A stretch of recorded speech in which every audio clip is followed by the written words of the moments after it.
If you're being met with resistance, that probably means that you're doing something new.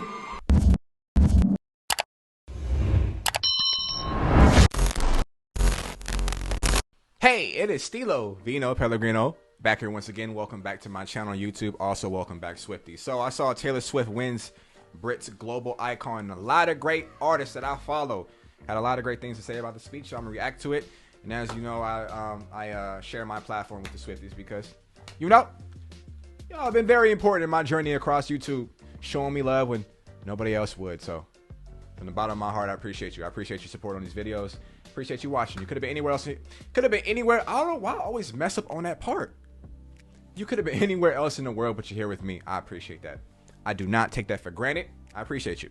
Anyways, Taylor Swift wins Brit's global icon. Fantastic career, fantastic year, historical. Did a lot of amazing things. I have to respect it. I have no other choice but to respect it. Let's get right into it. I'm gonna chop this up, so you're gonna see bits and pieces. I can't just upload this straight because it's gonna be a copyright strike. I don't need that in my life. All right, let's go. Five-time Brit nominee Taylor Swift is one of the best-selling female artists of all time. She has sold over 200 million records worldwide. Her other 200 million records. I'm just gonna let that sink in. I know you know. I know you know. Okay, I know this. I know you're a Swiftie. You know this. I don't. I just want to. That's insane. Last year, Swift released 2 surprise albums, Folklore and Evermore, both written in isolation. Wow.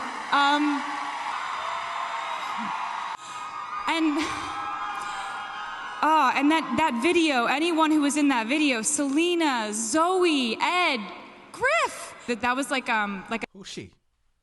I don't know her. Hold on. Somebody, please let me know in the comment box who she is. I don't know her. I want to thank the Brits or anyone who decided that I would be worthy of this incredible honor. Even as she's being celebrated as one of the greatest artists to ever do it, this speech is still selfless. She's still thanking, you know, the people that are involved in it, the producers, everybody who was involved in it, in the creative process, and also her fans, and also she's thanking everybody else. And it's the one moment where a lot of artists would be like, I did that, or they'll be like, I did that and I thank God. And it's just 2 other people, but she's taking this time to really inspire and also include everybody that was a part of this. I'm really, really proud to be a part of this musical community, especially in a year when we all needed music so much. But what we needed even more was the help and support that we got from the NHS and the key workers who are here tonight. Thank you for everything that you've done for us. I am so indebted to and grateful to my British fans. I love you so much for everything you've done for me.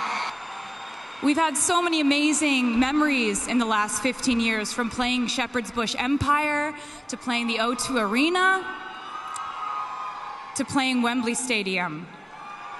That's a big one. That's what's that, like 75,000 people, 50,000, Wembley? We all know what happened next. The world changed.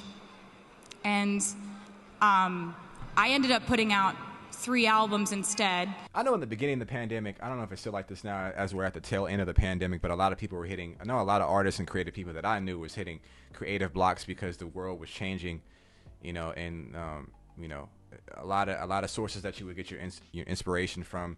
You know, like you would go outside and just human interaction was, of course, limited. You know, just nobody's playing. You know, there's no shows. There's no gatherings. There's no, just the human connection, the human element was taken out of life. So it's hard to kind of inspire. I mean, it's hard to kind of be inspired by life when you're in isolation.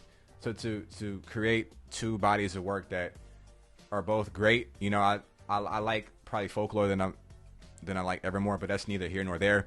The important thing is that as bodies of work, they're both impressive and they're both full of emotion, full of depth, full of perspective.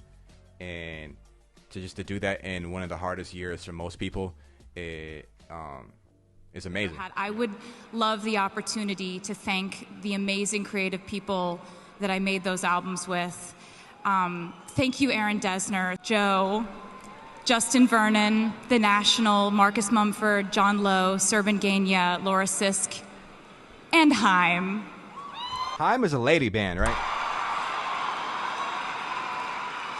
I thought it was one person. I want to thank my friends and family who know exactly who they are. That's a quote that I saw a lot on my timeline, is that if you're doing something and you're met with resistance, it's a great thing. It's a positive thing. And that's the truth. Anything that I've been nervous about, I've been scared about, or I was met. I'm the type of person that if you tell me, even if you have data in front of me and you tell me like this is something you shouldn't do, I'm going to do it anyways. Because I got to know for myself. I got to fail on my own word.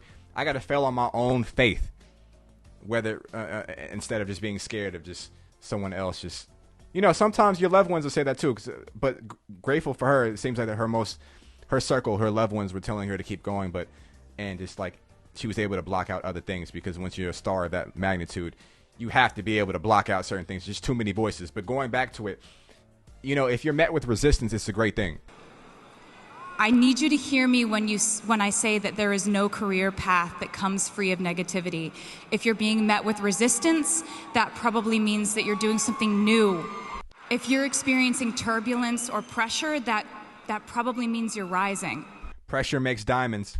You cannot let that crush you. You have to let it fuel you, because we live in a world where anyone has the right to say anything that they want about you at any time. At any time. It could be I've seen people, it's just ridiculous. Just imagine if you're an artist, right?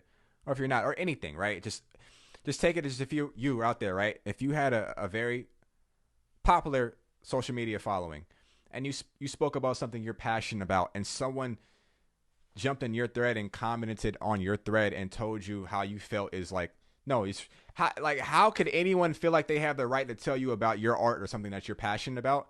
But anybody has a voice in this era, which is like anybody can take shots at you, anybody can discredit you. So it's very important to find your solace, to find your safe spot, and understand that, you know, even though it's the right of free speech and everybody has an opinion, that doesn't mean you have to listen to every opinion. But just please remember that you have the right to prove them wrong. True. And I'm going to prove them wrong every time. You should too. I love you all. Thank you so much for this beautiful... Great speech. I'm going to chop it up so I don't get copyright strike. I'm going to get this up probably tomorrow, or I don't know. It'll be up when it's up. It'll be up. If it's up and it's up, then it'll be up. Shout out to Cardi B. But yeah, I had to watch that, react to that, you know. Very inspirational. But I'm going to get up out of here. Love y'all. Stilo Vino Pellegrino. I am out. See you when I see you.